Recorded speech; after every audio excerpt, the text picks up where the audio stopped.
Hello बच्चों, देखिए आज हम लोग वही 4.2 जो सीट हमारी चल रही है, आज उसका शायद लास्ट लेक्चर होगा।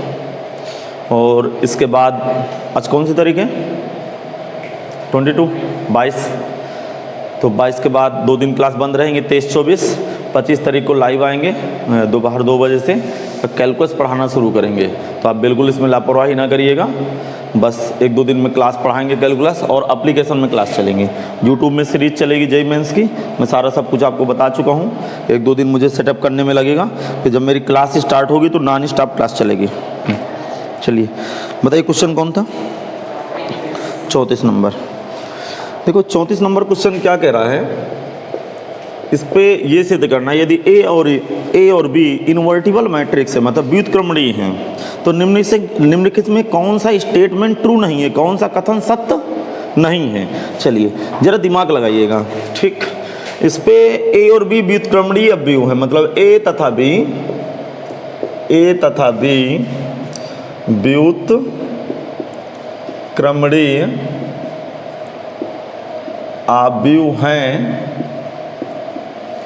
व्युत्क्रमणीय अवयव मतलब इन्वर्टिबल है। मतलब इन्वर्टिबल का मतलब ए इनवर्स भी फाइंड कर सकते हैं और बी इनवर्स भी फाइंड कर सकते हैं, दोनों पॉसिबल है। प्रश्न कह रहा है कि दोनों पॉसिबल है। हाँ भैया, दोनों पॉसिबल है, तो जरा दिमाग लगाइएगा, थोड़ा सा मुझे बताइएगा। मैं ए पार्ट को जरा चेक कर रहा हूँ, ये पार्ट को चेक। ए इनवर्स का फार्मूला क्या होता है बताओ मुझे? एडजॉइंट ऑफ है बटे डिटरमिनेंट ऑफ है। क्लियर है क्या? अब जरा दिमाग लगाइए, एडजॉइंट ऑफ ए बराबर A inverse into determinant of A लिख सकते हैं क्या? बोलो। तो इसका मतलब ये सत्य है क्या? सत्य है, सत्य है। अरे ये सत्य है ना, यही तो लिखा है। अरे इसमें करना क्या है, चारों पार्टों को कह रहा है चेक करो ये कौन सा सत्य है कौन सा असत्य है। तो ए पार्ट सत्य हो गया। अच्छा बी पार्ट में चलते हैं। बी पार्ट क्या कह रहा है? बी पार्ट में कह रहा है डी टी का इनवर्स बराबर मतलब ए इनवर्स का डी टी। अरे ये सब मैं प्रॉपर्टीज में लिखा चुका हूँ यार, बराबर डी टी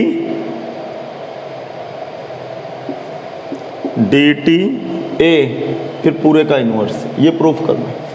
देखो ये बी पार्ट की कहानी है, बी पार्ट की। अब जरा सुनिए, ध्यान से सुनिएगा, बिल्कुल एकदम से मस्त होकर मेरी बात सुनिएगा, तब जाके आपकी खोपड़ी में बात आएगी। अब बिल्कुल सरल है, ऐसा कुछ नहीं, ध्यान सुनिएगा। देखो देखो देखो, मैं आपको शायद बताया हूँ, बात समझिएगा। मैंने प्रॉपर्टीज लिखाई है कि ए इनवर्स की वही वैल्यू होगी, मतलब ए इनवर्स का डिटरमिनेंट, ए इनवर्स की डिटरमिनेंट वैल्यू ज्ञात करूं, या बात समझिएगा, पहले ए इनवर्स की डिटरमिनेंट वैल्यू ज्ञात करूं, या पहले डिटरमिनेंट ए का इनवर्स कर दूं। बराबर होता है? नहीं होता बराबर? बराबर होता है। डी टी के मैट्रिक्स देखो डिटरमिनेंट वाले, उसे होता होगा बराबर हो, इनवर्स बाहर चला जाता। तो ए इनवर्स, अरे ये वाली प्रॉपर्टीज मैंने लिखाया है। इनवर्स मैट्रिक्स में जाइए, इनवर्स मैट्रिक्स में मैंने प्रॉपर्टीज लिखा है। अरे लिखो तुम, सही है लिखेंगे। बी नो दैट, हम जानते हैं ये इनवर्स बाहर चला जाता है डिटरमिनेंट का। नहीं मिला? मिल गया ना?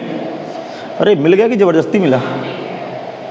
मिल गया। हाँ ये मैंने प्रॉपर्टी लिखाई ना, प्रॉपर्टी लिखाई, बस वही चीज़ लिखी ऊपर। देखो इसको क्या बोलते हैं, डी टी का इनवर्स बराबर डी टी ए का पूरे का इनवर्स। हाँ ये भी कथन सत्य है भाई, सत्य है। अरे 1 नंबर का क्वेश्चन। देखो ये जो एनसीईआरटी एग्जाम्पलर की बुक होती है ना, जेईई मेंस का माहौल बनाती है। अब आपके दिमाग में भी बात आई होगी कि हाँ बात तो सही। अब जरा दिमाग लगाएं, इसके सी पार्ट में आ जाओ। सी पार्ट में क्या करा है, ए बी का होल इनवर्स। ये तो रिवर्सल लॉ उल्टा नहीं खुलता? अरे उल्टा कैसे खुलता है? बी इनवर्स ए इनवर्स, ये भी सत्य है, बात खत्म। अरे ये प्रूफ नहीं करना, 1 नंबर का क्वेश्चन है। वो कह रहा है कि विकल्प चुन यार, कौन सा सत्य कौन सा सत्य है, नहीं समझ में आया? अच्छा डी पार्ट में आते हैं। डी पार्ट में क्या कह रहा है, ए प्लस बी का whole inverse, B inverse plus A inverse. ये उल्टा बिल्कुल नहीं होता, देखना कैसे नहीं होगा, ध्यान से देखना। ए प्लस बी का होल इनवर्स कितना आएगा, कोई बताएगा? इसका फार्मूला क्या होता है? हाँ ए इनवर्स का फार्मूला क्या होता है? एडजॉइंट ऑफ ए, तो adjoint of A plus B बटे बटे determinant of A plus B. अब जरा दिमाग लगाइएगा ना, तो देखो इंटू में यदि ए इंटू बी होता ना तो अलग अलग डिटरमिनेंट चला जाता। ध्यान से सुने, डिटरमिनेंट ए इंटू बी होता तो अलग अलग डिटरमिनेंट चल जाता है, determinant A into determinant B, अर्थात मार्ट की तरह फील करता है। लेकिन ए प्लस बी अलग अलग मार्ट ऑफ ए मार्ट ऑफ बी अलग अलग होने नहीं देगा। जब अलग अलग होने नहीं देगा तो बी इनवर्स ए इनवर्स बनेगा नहीं, अर्थात ये दोनों आपस में बराबर। अब भी आपको महसूस नहीं हुआ, नहीं हुआ महसूस। Does not equal B inverse plus का ए इनवर्स, ये कथन क्या है? ये कथन सत्य के सत्य है? असत्य। तो आंसर इज डी करेक्ट, क्योंकि असत्य पूछ रहा था। एक बार फिर सुन लीजिए जरा, ऑनलाइन वाले बच्चे स्क्रीन की तरफ देखें, ठीक, स्क्रीन की तरफ देखिए क्या लिखा हुआ।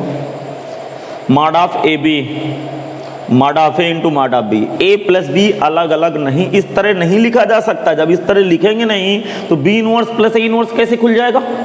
अब भी आपकी खोपड़ी में नहीं आए, अर्थात ये बी इनवर्स, ये वाली वैल्यू कभी नहीं बनने वाली B inverse plus A inverse के बराबर, अर्थात ये दोनों आपस में बराबर नहीं। तो कह रहा कौन सा कथन असत्य है? तो आप कहेंगे कि डी ऑप्शन असत्य है। तो इसमें आप डी में आप टिक लगाइएगा। सारे लगभग सारे ऑब्जेक्टिव क्वेश्चन मैं आपको समझाने की कोशिश करता हूँ। देखिए क्वेश्चन नंबर 35 पे आ जाते हैं, 35 पे आएंगे, 35 पे। करा यदि एक्स वाई जेड कोई भी शून्य नहीं है, कोई भी शून्य का मतलब कोई भी जीरो नहीं है, इसका मतलब x y comma z does not equal zero, तो इसका मान भैया बता दो। 1 प्लस एक्स 1 1 1 1 प्लस का वाई 1 1 1 1 प्लस का z equal to zero. Zero है तब, मतलब ये गिवन है भाई, ये भी गिवन है, ठीक है, ये भी गिवन है। तब x inverse plus y inverse plus z inverse की वैल्यू बताओ। तो क्वेश्चन कह रहा है x inverse plus y inverse plus z inverse का मान बताइए, का मान बताइए।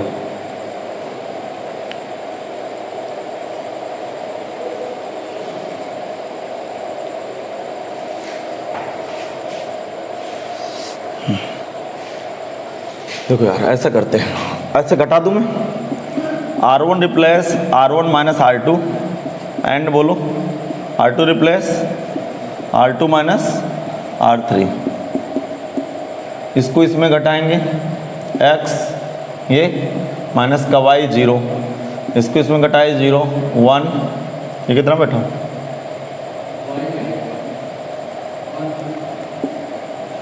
सही चल रहा हूँ मैं? नीचे 1,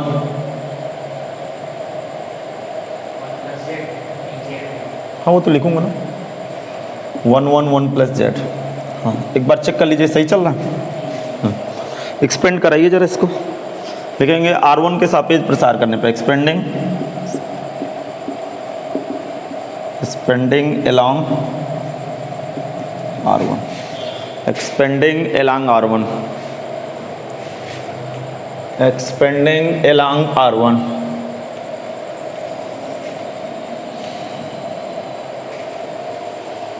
ठीक, तो जब एक्सपेंडिंग along R1 होगा तो गौर से ज़रा सुने, सबसे पहले x कॉमन होगा, जैसे x कॉमन हुआ तो ये गया, इसका गुणा होगा, ज़रा गुणा कराइए, वाई जेड प्लस वाई, अब माइनस का जेड प्लस का जेड हो जाएगा। क्लियर है भाई? आगे लगाओ दिमाग, माइनस होता तो माइनस माइनस प्लस वाई हुआ, ये और ये गया तो ये जीरो, ये जीरो, माइनस का जेड प्लस का केवल जेड आएगा। ओवरऑल ये वैल्यू टोटल वैल्यू जीरो दी है भाई, इसको ना लिखिएगा, 34 नंबर क्वेश्चन की कहानी थी। हाँ कॉपी करिए, सही तरीके से कॉपी करेंगे सब लोग, एकदम से सही तरीके से कॉपी करेंगे। हाँ ये कितना बैठेगा? एक्स वाई जेड प्लस का, एक्स वाई प्लस का, एक्स जेड प्लस का, वाई जेड बराबर 0। दोनों पक्षों में ज़रा दिमाग लगाइए, लिखेंगे दोनों पक्षों में एक्स वाई जेड का भाग करने पर, दोनों पक्षों में एक्स वाई जेड का भाग करने पर, तो both side x y z का मैं डिवाइड लगा रहा हूँ। जब दोनों तरफ एक्स वाई जेड का भाग लगाऊंगा तो x y z divide by x y z, x y divide by x y z, x z divide by x y z, y z divide by x y z बराबर 0। अब देखिए ये एक आएगा, ये 1/z आएगा, क्लियर। 1/y आएगा, 1/x आएगा, क्या क्लियर है भाई? अच्छा देखो, ये ऊपर जाएगी x की पावर -1, y की पावर -1, z की पावर -1 इक्वल टू -1। तो प्रश्न में जरा पढ़िए, सीट को क्वेश्चन देखिए, जिन लोगों के पास सीट ना हो, एप्लीकेशन में सीट पड़ी हुई है, एप्लीकेशन में भाई सीट है, ठीक। स्टडी मटेरियल पे जाइएगा एप्लीकेशन पे और देख लीजिएगा। तो क्वेश्चन की मांग क्या थी कि x inverse plus y inverse plus z inverse की वैल्यू बताओ, तो कितना आंसर आया? -1। इसमें ऑप्शन लगे हुए, कौन सा ऑप्शन सही है? D option. अरे डी ऑप्शन, सवाल ठीक ठाक था। चलिए आगे देखते हैं, क्वेश्चन नंबर 36 की तरफ जाते हैं। सांडिक का मान पूछा जा रहा है भाई। डेल्टा इक्वल टू एक डिटरमिनेंट आपके सामने क्या पटकी हुई है? x plus 2y, x plus y, x plus y, x plus 2y, फिर x plus 2y, x plus y, x। कह रहा है सांडिक का मान बता भैया, कि सांडिक का मान क्या होगा। हाँ, तो इस सांडिक का मान ज्ञात करना है।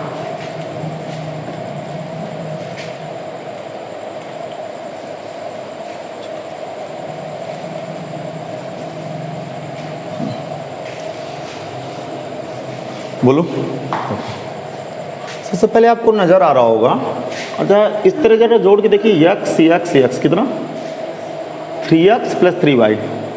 तो ऐसे भी जोड़ के देख लो, ऐसे भी जोड़ सकते हैं। C1 रिप्लेस बोलो, C1 plus C2 plus C3, ऐसा भी कर सकते हैं। या R1 replace R1 plus R2 plus.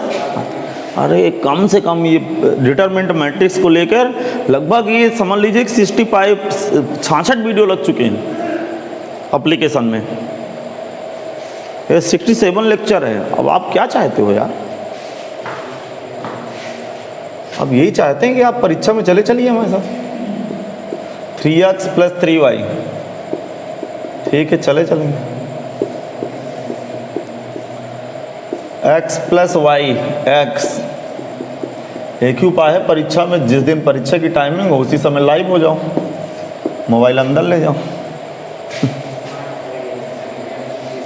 हाँ, कॉमन दिख रहा क्या कुछ? क्या कॉमन दिख रहा?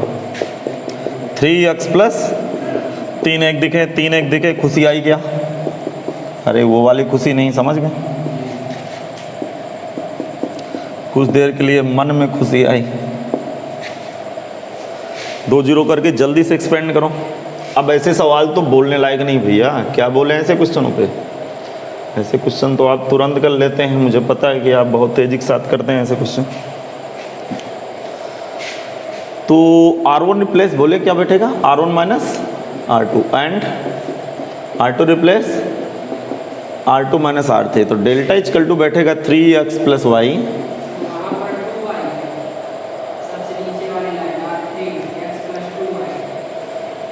यहाँ भी गड़बड़ है क्या? बाकी सब सही, बाकी देख लीजिए कि सही है ना सब?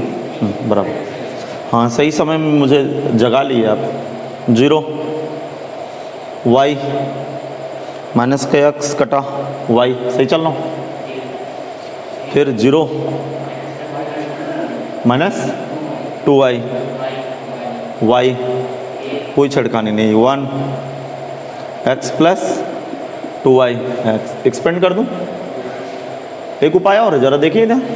देखो सुनो, यहाँ से y कॉमन है, R1 से, R2 से y कॉमन है, तो y into y, y square.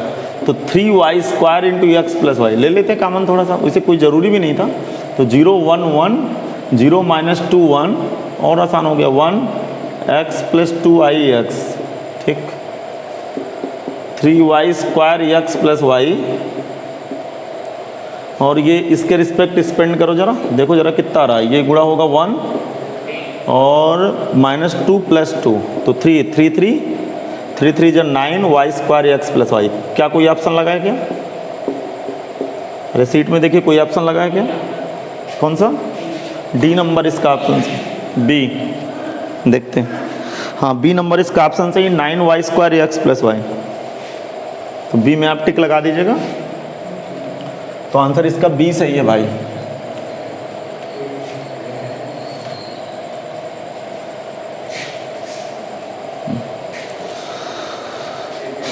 बहुत बढ़िया क्वेश्चन है। देखो यार, ये सवाल अधूरा लिखा है, मैं बता रहा हूँ। वेरी वेरी स्पेशल क्वेश्चन, मतलब आप कह सकते हैं कि बहुत बढ़िया क्वेश्चन। जरा दिमाग लगाएं थोड़ा सा। करा एक ऐसे दो मान ज्ञात कीजिए जिसका मान ये 86 है, मतलब उन मानों का योगफल ये ऑप्शन में बैठना चाहिए। मैं भी समझाता हूँ, अभी आप नहीं समझ पाओगे। जब मैं क्वेश्चन लिखूंगा तब आपके खोपड़ी में बात आएगी, अच्छा ऐसा भी चल हो सकता है। 120 minus 2a4 512a equal to 86 दिए हैं। देखो अब क्वेश्चन की डिमांड क्या, क्वेश्चन की भारी डिमांड है। सुनना क्या भारी डिमांड है, उसमें मिस्टेक है, क्वेश्चन पे थोड़ा सा सुधार लेंगे, ठीक है। अभी मैं बोलता हूँ, देखिए जो बच्चा एनसीईआरटी तो मैं एक कराता हूँ और एग्जाम्पलर भी कराता हूँ, पूरा सीट कराता हूँ, जेमेंस के सवाल कराता हूँ।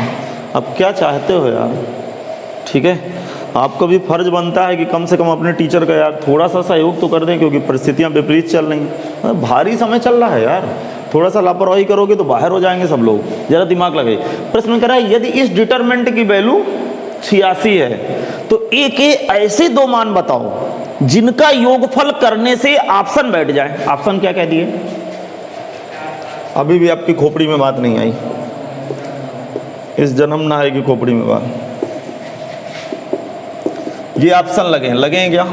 अब सुनिए, प्रश्न कह रहा है यदि इस सारणिक का मान 86 है तो एक के दो मान ज्ञात करो, दो मान ज्ञात करो। अर्थात इसको जैसे मैं खोलूंगा तो एक के दो मान आएंगे और उन दोनों मानों एक सपोज दैट जैसे दो मान आ गया, 5 आ गया, एक मान आ गया 2, तो कह रहा है कि उन दोनों मानों का योगफल 5 2 7, तो कोई ऑप्शन बैठेगा।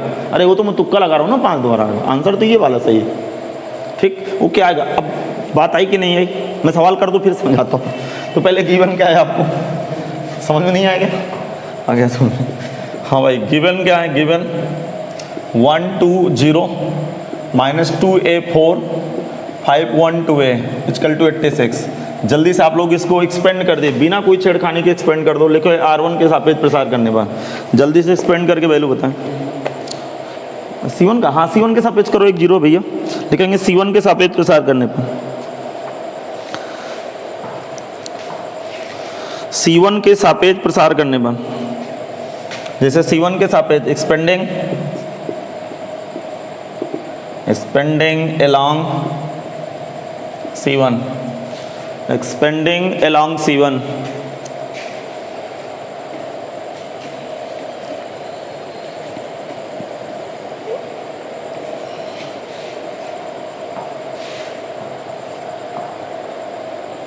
ठीक।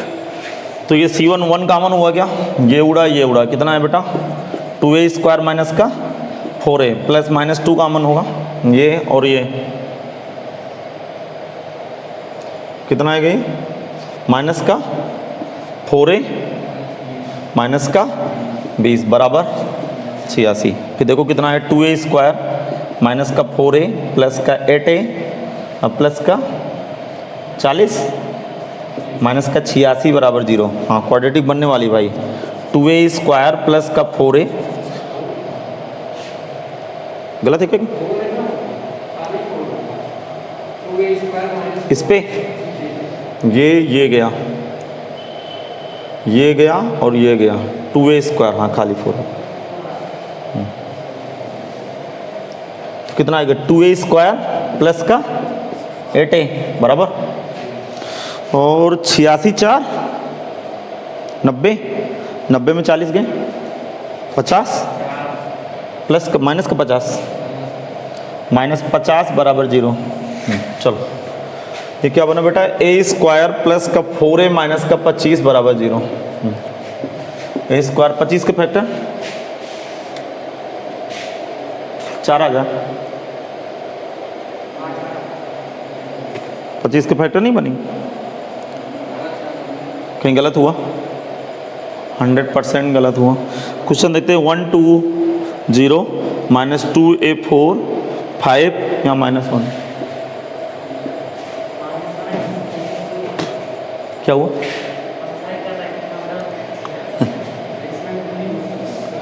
अच्छा उसमें भी तो -1 लिखा था यार, सीट में भी तो -1 था, क्वेश्चन में प्रिंट किए हैं यार। अच्छा सुधारो, क्वेश्चन कहाँ गलत हुआ।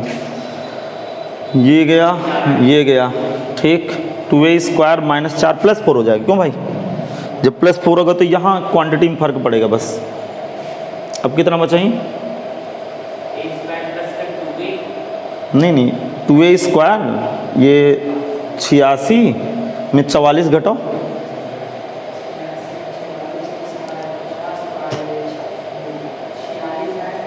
छियालीस। क्या कर रहे हो यार? 86 में 44 घटाओ, कितना आ रहा है? हाँ 42 बराबर माइनस का 42 बराबर 0। 42 तो यहाँ 21 हो जाए, फैक्टर बन गए। a² plus 7a minus 3a minus का 21 बराबर 0। a common, a plus 7 minus 3 common, a plus 7 बराबर 0। a माइनस 3 a प्लस 7 बराबर 0। a बराबर 3 या a बराबर -7। हाँ क्या भाई क्लियर है यहाँ तो? हाँ जब मैं कॉपी किया करूँ तो आप लोग विशेष ध्यान दिया करो क्वेश्चन, जब मैं कॉपी कर रहा हूँ तो कोई मिस्टेक नहीं हो रही। कैसे बैठे रहते हो? आँख बंद किए बैठे रहते? जल्दी पकड़ में आ गया, फैक्टर नहीं बन रहे थे, पकड़ में आ गया यार कुछ मिस्टेक हो। सीट में गलत थे क्या? नहीं अच्छा हाँ हो सकता है। अब देखिए जरा दिमाग लगाइए, प्रश्न की डिमांड क्या है? ए के दोनों मानों का योगफल, दोनों मानों का योगफल समेशन करना है बोथ वैल्यू के। ए के दोनों वैल्यू का समेशन करना है। देखो कितना आएगा जरा मुझे बताइए? 3। अरे समेशन का मतलब तो यही हुआ। हाँ योगफल का मतलब क्या होगा? 3 अब प्लस -7। कुछ लोगों को लग रहा होगा आंसर कितना आया? -4। आंसर कौन सा सही है? सी वाला पार्ट। तो जरा सीट में सुधार लीजिए, क्या लिखा है? एक ऐसे दो मान ज्ञात करो जब डेल्टा बराबर 86 है, हाई के आगे नीचे लिखो, तथा दोनों मानों का योगफल होगा, तथा दोनों मानों का योगफल होगा। सीट के नीचे लिख लीजिए, कहीं ऑप्शन के ऊपर लिख लीजिए, तथा दोनों मानों का योगफल होगा। ये पूछा जा रहा है। हाँ भाई लिख लिए कि नहीं? तो एक दोनों मानों का योगफल पूछ रहा था। हाँ विपिन भैया आपको समझ में आ रहा है? अगले क्वेश्चन की तरफ मूव करिए। क्वेश्चन क्या कह रहा है? बहुत बढ़िया क्वेश्चन, बिल्कुल हलवा क्वेश्चन है जो कि हम करा चुके हैं। कैपिटल ए, जो ए अब व्यू है, सपोज दैट ए मैट्रिक्स है, ए आई जे की एक मैट्रिक्स है, 3×3 का ऑर्डर है, स्टैंडर्ड फॉर्म में मैंने लिख दिया। तो कह रहा है कि कोड का व्यू है तो मॉड ऑफ 3 है, मतलब डिटरमिनेंट ऑफ 3 की वैल्यू कितनी होगी? याद है आपको? बताओ क्या होगी? डिटरमिनेंट k इंटू ए की वैल्यू k की पावर n, अर्थात कितने ऑर्डर की मैट्रिक्स है? 3 ऑर्डर की, तो 3 की पावर 3 इंटू डिटरमिनेंट ऑफ है बराबर 3 3 होती है 27। खूब जेईई मेंस में सवाल घुमाए इस तरह के, तो कहीं ना कहीं फायदा होता है। जो लोग जेईई मेंस का वीडियो ना देखे होंगे तो ऐसे ऐसे फड़फड़ा रहे होंगे। क्या करूं, फड़फड़ाओ। क्वेश्चन नंबर 39 पे आ जाइए। अरे समझ में नहीं आया क्या? आगे समझ? हाँ कहो तो राज खोल दूं? खोल दूं क्या राज? खोल दो। देखो राज खोलें, कैसे खोलें? देखो कैपिटल एक मैट्रिक्स लिए, A1 A2 A3 B1 B2 B3 C1 C2 C3। समझ में आया?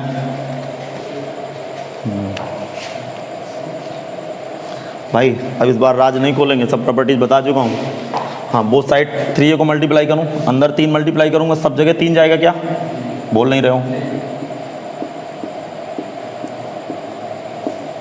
3b1 3b2 3b3 3c1 3c2 3c3। Clear? इसको डिटरमिनेंट वैल्यू दूंगा तो ये डिब्बा डिटरमिनेंट बनेगा क्या? 3a1 3a2 3a3, डिटरमिनेंट आप 3a आ गया। ठीक, फिर क्या होगा? 3b1 3b2 3b3 3c1 3c2 3c3। इतना बकवास नहीं करना, डायरेक्ट याद रखना, क्योंकि ये ऑप्शन वाले क्वेश्चन है भाई। नहीं समझ में आया? जूनियर क्लासों में पढ़े रिक्त स्थान भरें, बस वही चीज़ है। तो ये कह रहा है कि आप पढ़ के क्या आए हो यार, अब भरो स्थान, जल्दी जल्दी भरो। अच्छा जरा दिमाग लगाना, डिटरमिनेंट ऑफ 3 है, कोशिश करना R1 से 3 कॉमन है क्या? देखो R1 से 3 कॉमन, R2 से 3 कॉमन, R3 से 3, 3 कितनी बार कॉमन? अंदर कितना बैठा? A1 A2 A3, फिर B1 B2, फिर C1 C2 C3। इसको क्या पढ़ेंगे? 3 की पावर 3 डिटरमिनेंट ऑफ A। ये हाल हो गया। उम्मीद है कि ऐसा नहीं, मैं पीछे भी बताया हूँगा कहीं ना कहीं। चलिए क्वेश्चन नंबर 39 पे आ जाते हैं। बिल्कुल शुद्ध बकवास है। क्या कह रहा है? फिर कैपिटल ए 3x3 का व्युत्क्रमणीय अवयव है, तब फिर कैपिटल ए बराबर AIJ एक मैट्रिक्स है। कोई डाउट तो नहीं है? मतलब आपको नोट करने में कैसे नोट बनाना है। देखो आप तो मेरे ऑफलाइन जो स्टूडेंट रहे होंगे उनको तो बेहद पता हो, ऑनलाइन वाले स्टूडेंट में कोई डाउट नहीं। देखो बहुत साफ सुथरा लिखता हूँ आपको। ये वाला पहले क्वेश्चन कॉपी कर लीजिए। क्वेश्चन कॉपी कर ली, अब जरा दिमाग लगाइए। इसको मैं हटा दे रहा हूँ, डिलीट किए दे रहा हूँ। ठीक, पहले ये लिख लीजिए, माना कैपिटल ए बराबर इतना, लेट समझ गया। ठीक, चूंकि कैपिटल ए एक व्युत्क्रमणीय, क्या करा? व्युत्क्रमणीय क्रमणीय अवयव है। ठीक है, अर्थात व्युत्क्रमणीय अवयव इन्वर्टिबल है। ए इनवर्स फाइंड कर सकते हैं, इसका मतलब ये हुआ।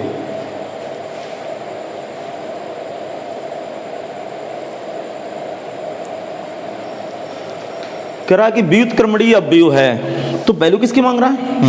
ए इनवर्स की वैल्यू। अभी अभी सीखा हमने, ये इनवर्स चटक के बाहर चला जाता है। इसका मतलब इसको हम बोलते हैं कुछ ऐसा। नहीं आया समझ में? शायद मैं जेईई मेंस के सवाल किया था। इसका मतलब कि कहीं ए इनवर्स का डिटरमिनेंट ज्ञात करना है, तो आप इसको क्या करें? डिटरमिनेंट ए की वैल्यू का भाग लगा दें, अर्थात ये क्या पढ़ा जाएगा? डिटरमिनेंट ए का इनवर्स। नहीं आया समझ में? कुछ लोगों को अभी भी खोपड़ी में ना आया होगा। देखो मैं समझा रहा हूँ, रफ कार लिखना नहीं इसको। सपोज दैट ये कोई मैट्रिक्स है आपके पास, 2 3 4 1 2 5 3 7 6 लिख दिया। जरा समझिए, और अगले व्यक्ति की डिमांड है कि भैया डिटरमिनेंट ए इनवर्स ज्ञात करो। सुनो, ए इनवर्स का डिटरमिनेंट वैल्यू ज्ञात करो। आपको पता है ना यार, ए इनवर्स ज्ञात करने में ना पसीने आ जाएंगे। एक पेज लगेगा, कुछ नहीं करना, इसकी डिटरमिनेंट वैल्यू भर ले और उसको 1 पाने में डाल दे, अर्थात जो 1 पाने की वैल्यू होगी वही डिटरमिनेंट ऑफ ए इनवर्स की वैल्यू होगी। इसलिए इस चैप्टर को बनाना है तो प्रॉपर्टीज बिल्कुल जबान पे रखी होनी चाहिए। नहीं समझ में आया? जबान पे कैसे रखो? जबान में तो किसी और का नाम लिखा है। नहीं समझ में? सही कह रहा हूँ ना जी? मतलब गलती तुरंत स्वीकार। सर जी जबान पे तो नहीं रख सकते इसको, और चाहे जहाँ रखा लो। क्वेश्चन नंबर 40 पे आ जाओ। क्या करा है? X y z belong to real number, then the value of, इसकी वैल्यू मांगा जा रहा है 2 की पावर x 2 की पावर माइनस x। मुझे लग रहा है ये शायद सवाल हो चुका है, 2.4 में क्वेश्चन था शायद ना, ये कहीं भी क्वेश्चन रहा होगा। ये क्वेश्चन हो चुका है, मेरी समझ में हो चुका, लेकिन फिर भी मैं कुछ लोगों को प्रसन्न करने के लिए बता दे रहा हूँ। हाँ भैया, प्रश्न कह रहा है यहाँ खाली स्थान है, बताइए इसकी वैल्यू क्या होगी? आप जल्दी से कॉपी कर लीजिए, कॉपी हो जाए बताइएगा मुझे। देखो यार, एक चीज़ मैं दावे के साथ कहता हूँ, ध्यान से सुने, ध्यान से, ठीक है भाई? वो सहयोग की ज़रूरत है। कुछ दिनों बाद मैं बहुत जल्दी आपको सारी फैसिलिटी देना शुरू कर दूंगा ऑनलाइन क्लास पे। देखते हैं यार, अब बोलने से क्या होगा, देखते हैं। देखो C1 replace C1 minus C2 कर दूं। अच्छा खोपड़ी लगाना, फिर कहता हूँ जवान में रख ले। जरा इनका जरा कैलकुलेशन एक को करके दिखाऊंगा, बाकी सबको नहीं दिखाऊंगा। देखना 2 की पावर x प्लस 2 की पावर माइनस x का होल स्क्वायर, फिर 2 की पावर x माइनस 2 की पावर, हाँ बोलूँ क्या, ए स्क्वायर माइनस बी स्क्वायर की फीलिंग आ रही? तो एक बार जुड़ता है, एक बार घटता है। जब जुड़ेगा तो ये मर गया, मर गया। अच्छा इस तरह मजा ना, ये होल स्क्वायर खोल दे। चलो 2 की पावर 2x 2 की पावर माइनस 2x आया समझ? एक फिर 4 2 की पावर x 2 की पावर, क्लियर? इसका होल स्क्वायर खोलूँगा तो -2 की पावर 2x, -2 की पावर -2x, और ये माइनस होगा माइनस माइनस प्लस 4, नहीं 2ab होगा ना यार, 2 ही तो होगा, 2ab 2 की पावर x इंटू 2 की पावर -x। दिमाग लगाना, 60 60 60, नहीं समझ में? आंखें फाड़ फाड़ के देखो, आज इसको देख लो आंखें फाड़ फाड़ के, वैल्यू 1, बूढ़े में घास जड़ जाती है, 2 घास 0, 2 और 2 4, अर्थात यहाँ कितना लगेगा 4। इसका मतलब जो नया एक C1 आएगा वो आपके सामने है, ठीक। हाँ भाई, इजाज़त हो तो ये बकवास हटा दूँ, लेकिन अब जरा खोपड़ी, आप अपनी खोपड़ी दोहराओ। यहाँ वैल्यू ये तीनों 4, यहाँ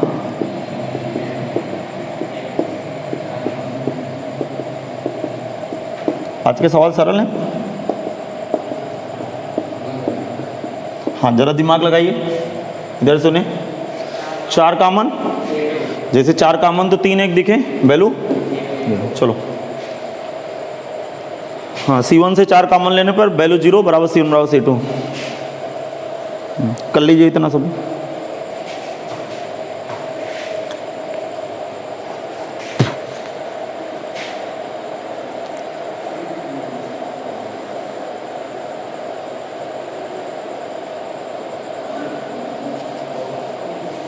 हाँ क्वेश्चन नंबर 41 पे आ जाते हैं, 41 पे।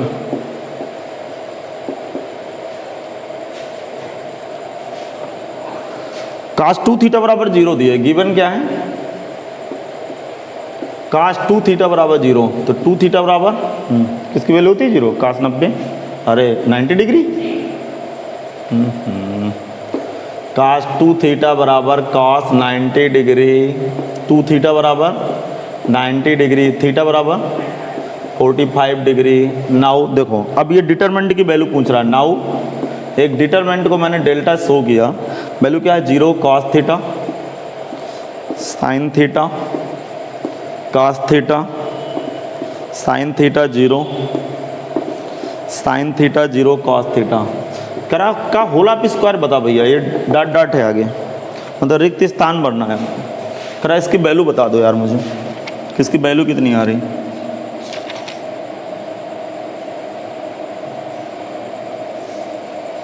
आए समझ,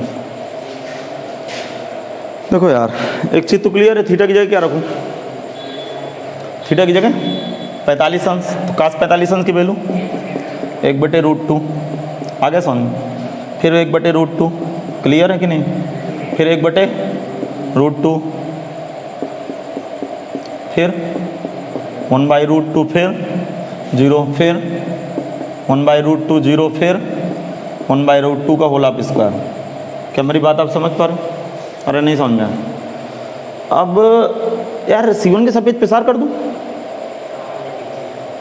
1/√2 कॉमन ले लो, 1/√2 1/√2 1/√2 तीन जगह कॉमन, तो 1/√2 1/√2 1/√2 देखो ना, लेके होल स्क्वायर लगा, सोच के समझ के कॉमन होल स्क्वायर लगा, होल स्क्वायर का मतलब डबल, एक और डिटरमिनेंट है ये। हाँ तो गाछ 6 हो जाएगी, या फिर आप कॉमन ना लो तो ज़्यादा सुकून में रहोगे, फिर परेशान ना हो जाओ। देखो इसका एक्सप्रेशन कराओ, देखो एक्सप्रेशन करा रहा हूँ मैं, देखो ये तो 0, यहाँ माइनस आएगा, माइनस का 1/√2, और ये उड़ा, ठीक, इन दोनों को गुड़ा कितना बैठा 1/2 माइनस 0, ठीक है, और प्लस माइनस प्लस प्लस 1/√2, ये गया 0 0 माइनस का 1/2 माइनस का 1/2, अब पूरे का होला स्क्वायर। ये ज़्यादा आसान रहा, कॉमन ऑमन से कम होला स्क्वायर आप डील कर ले गए। अब मुझे लग रहा है यार ये देखो जरा कितना आ रहा है भाई,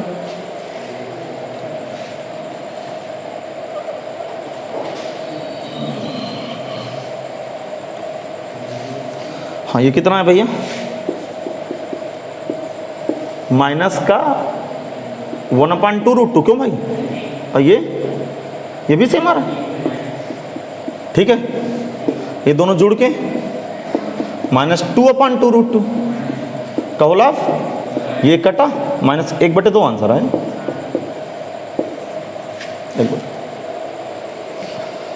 अगले क्वेश्चन की तरफ आते हैं। क्वेश्चन 42 भाई स्पीड है आज बहुत तेज होनी चाहिए यार स्पीड तो। क्या मैं बताऊं, यदि कैपिटल ए 3x3 का एक अवयव है, अर्थात फिर कैपिटल ए मैट्रिक्स है ए आई जे, उसका ऑर्डर कितना दिया बेटा 3x3, तो प्रश्नकर्ता पूछ रहा है ए स्क्वायर का इनवर्स क्या होगा। आपको पता है क्या होगा? ए की पावर n का इनवर्स बताया था मैंने, ए इनवर्स की पावर n, तो क्या बैठेगा ये? अरे क्या बैठेगा? ए इनवर्स का होला, हाँ ये खाली स्थान था, भर दो इधर की तरफ, बात खत्म क्वेश्चन। अरे नहीं आया समझ में, रिक्त स्थान भरना यार, वो तो प्रॉपर्टीज पूछ रहा है आपसे, याद है कि नहीं याद है? आप कह नहीं सकते नहीं बताएं, आप बताए कैसे नहीं हूं मैं? फार्मूला याद है आपको? ए की पावर n का इनवर्स बराबर ए इनवर्स की पावर n, ये वाला सूत्र का प्रयोग हुआ है। ठीक, 43 नंबर पे आओ, सुनना।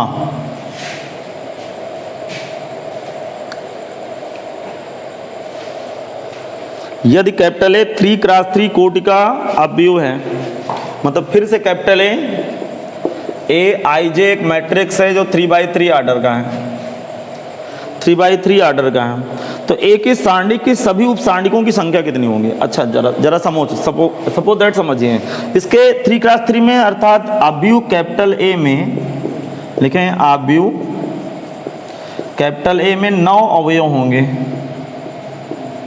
9 अवयव होंगे कि नहीं भाई? बोलो। अब प्रत्येक अवयव का उपसारणिक होती कि नहीं होती? अरे माइनर तो सबका होता है ना, माइनर उपसारणिक या उपखंड भी बोलते हैं। एक उपसारणिक होता है, एक होता है सैखंड में पीछे का चिन्ह लगा दिया जाता है, बस याद है आपको कुछ? तो जितने अवयव उतने ही उपसारणिकों की संख्या, तो लिखेंगे अतः कैपिटल ए में उपसारणिकों की संख्या, क्या मजा नहीं आई? क्या नहीं आई मजा? कितनी होंगी? जितने अवयव उतने उपसारणिक। याद दिलाऊं क्या मैं? जब ए आई जे आप भरते हैं तो अंदर 9 सारणिक नहीं बनाते हैं, वही उपसारणिक है, लेकिन पीछे का चिन्ह प्लस माइनस लगा देने से वो कोफैक्टर बन जाता है, अर्थात सैखंड बन जाता है। सब भूल गए? कितनी बार रिवीजन कराया हूँ? कम से कम 4 से 5 बार। आप ये कह सकते हो नहीं सर जी आप बेहतरीन खत्म किए हैं 2 chapter 3 chapter ITF determinant matrix, इतना सवाल कराया आप, किसी का कंटेंट में इतना सवाल नहीं पा सकते आप। किसी का वीडियो परचेज तो करिए आप, कोई इतना नहीं, 70 वीडियो कौन देगा यार? 2 चैप्टर में 70 वीडियो कौन दे देगा? चलिए देखते हैं क्वेश्चन नंबर 44। इस तरह का बकवास हम कर चुके हैं। x27 3x6 7 2x बराबर 0 का एक मूल 9 है तो अन्य मूल ज्ञात कीजिए। शायद ऐसा सवाल हो चुका, ठीक, लेकिन मैं देख लेता हूँ कोई सवाल तो नहीं गलत लिखा, जरा इसको सवाल सही लिखा। हाँ मैं देख लेता हूँ यार। का एक मूल 9 है, पता नहीं सवाल कहाँ का है।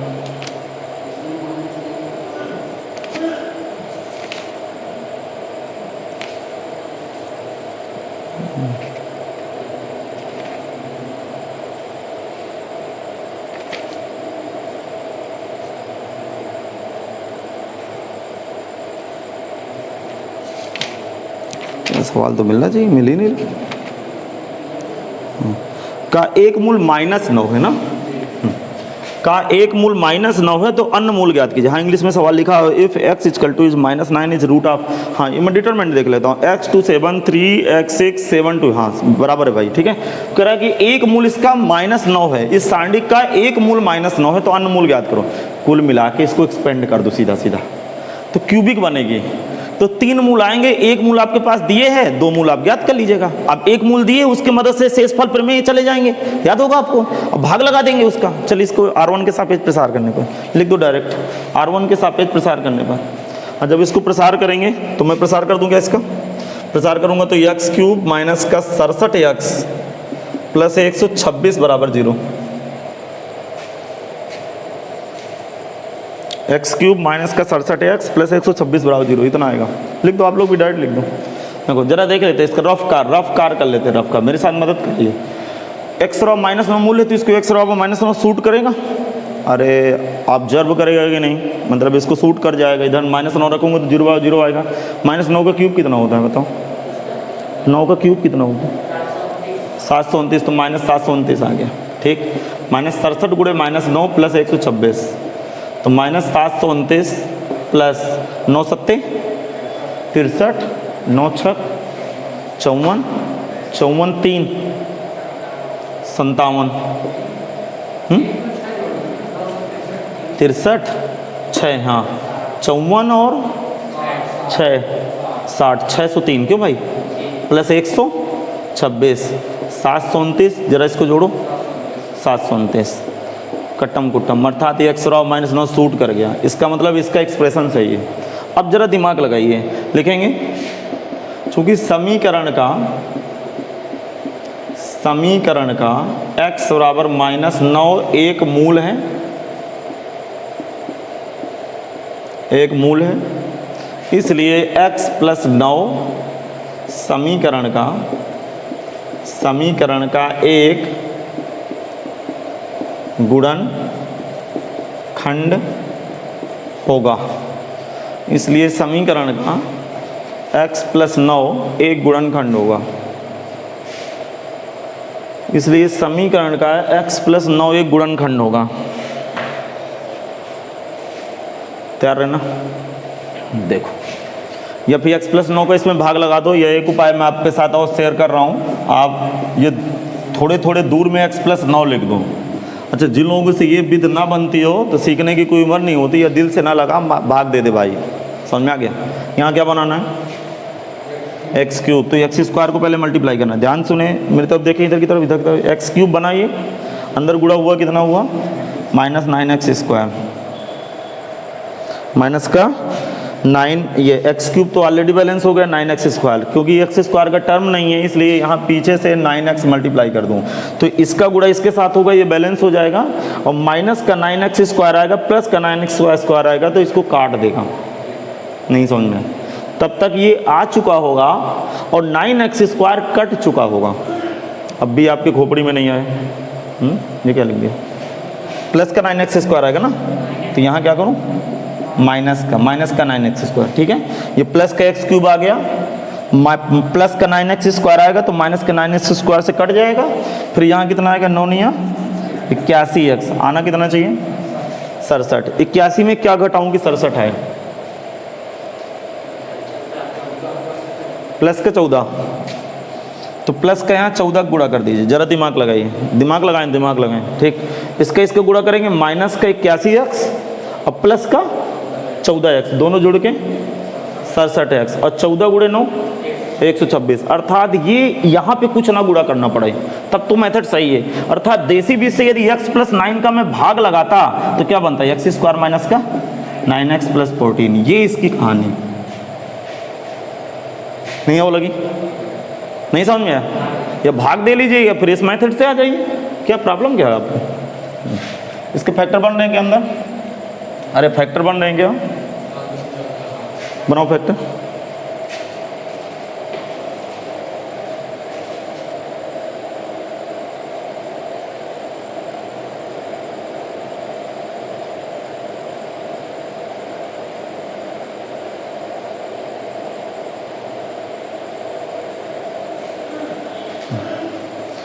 बना किसी की फैक्टर? कितना बना? x + 9। आगे बताओ। अरे वो बोलो ना यार, सीधा सीधा कॉमन समझ लेने के बाद। x प्लस वो तो बन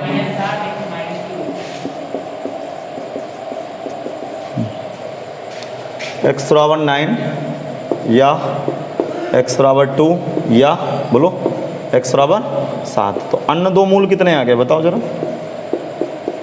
अन्य दो मूल x बराबर 2 और x बराबर 7। आंसर। बढ़ाओ तांग आगे।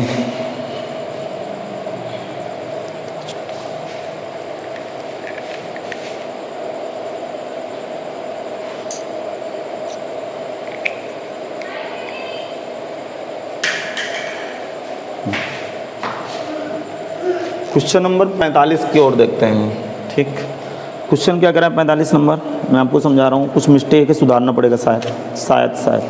देखो क्या कह रहा है, एक डिटरमिनेंट दिए साइन ए साइन बी साइन सी, का से सुधारिएगा, जहाँ थोड़ा सा कहीं गलत है एक जगह सीट में, साइन ए कॉस बी, फिर साइन बी कॉस बी, फिर साइन सी कॉस बी। कह रहा है इसकी वैल्यू बताना भाई, ठीक है, इजिकल टू 0, प्रूफ करना है कि वैल्यू 0 हो गई।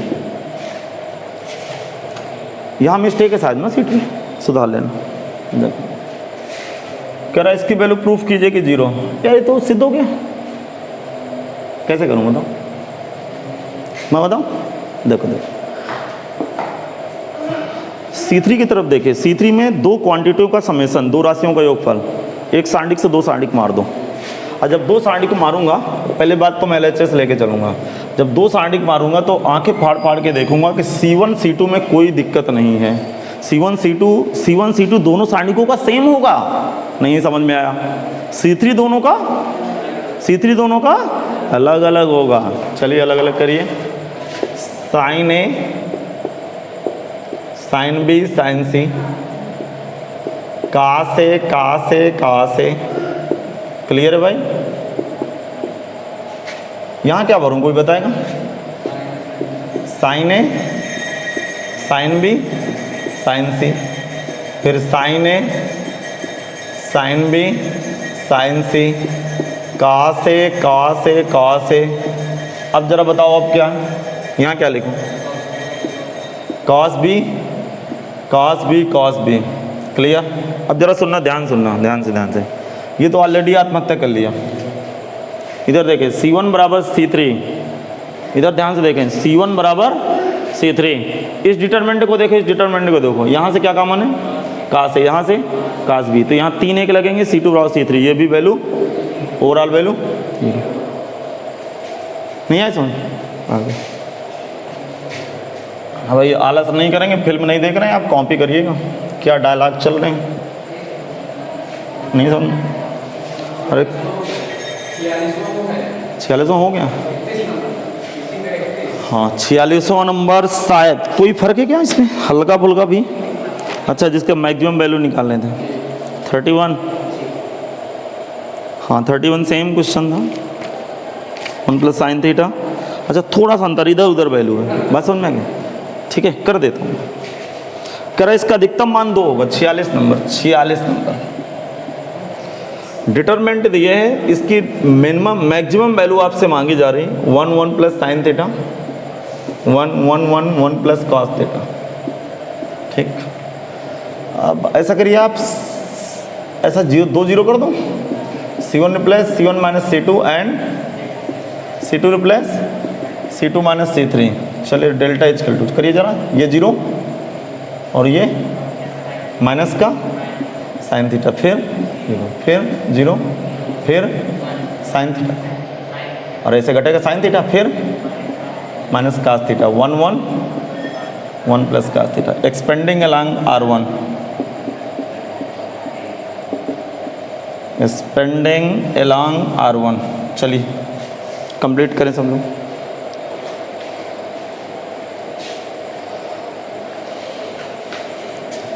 आज मैंने फुल स्पीड से क्लास पढ़ाई, समझ में है?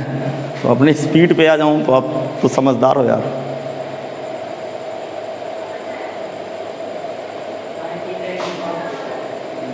हल हो गया, साइन थीटा इंटू, हाँ राज बताइए, आगे का राज खोलिए।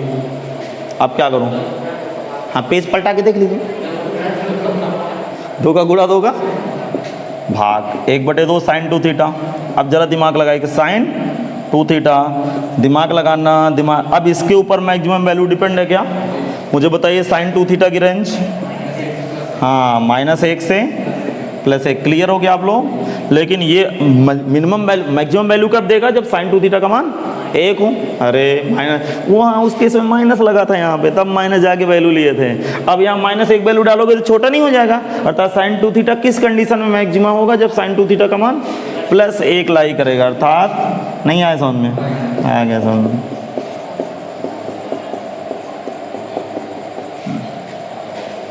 ठीक, तो क्या आज की दुकान बंद करें? तो आज दुकान बंद हो गई। अब आज 22 तारीख है, 2 दिन की छुट्टी है, 23 और 24, 25 तारीख को एप्लीकेशन में मिलेंगे दोपहर 2 बजे से, ठीक लाइव मिलिएगा आप लोग। कैलकुलस पढ़ाएंगे, जो लोग बच्चे अभी तक एडमिशन ना कराए हों कृपया एडमिशन करा ले जाएं, हार्ड कॉपी ले जाएं, मतलब फोटो कॉपी ले जाएं और पढ़ाई शुरू करें, बहुत ही एनर्जी के साथ पढ़ाई शुरू करेंगे। दूसरी सूचना, जो बच्चे मतलब अभी वीडियो ना बराबर कर पाए हों तो कृपया 25 तारीख से कैलकुलस पढ़ना शुरू कर दें और एक्स्ट्रा एक वीडियो देख के आप पीछे से कवर करिए। समझ में आ गया? तो मिलते हैं फिर एप्लीकेशन में 25 तारीख को। Bye bye.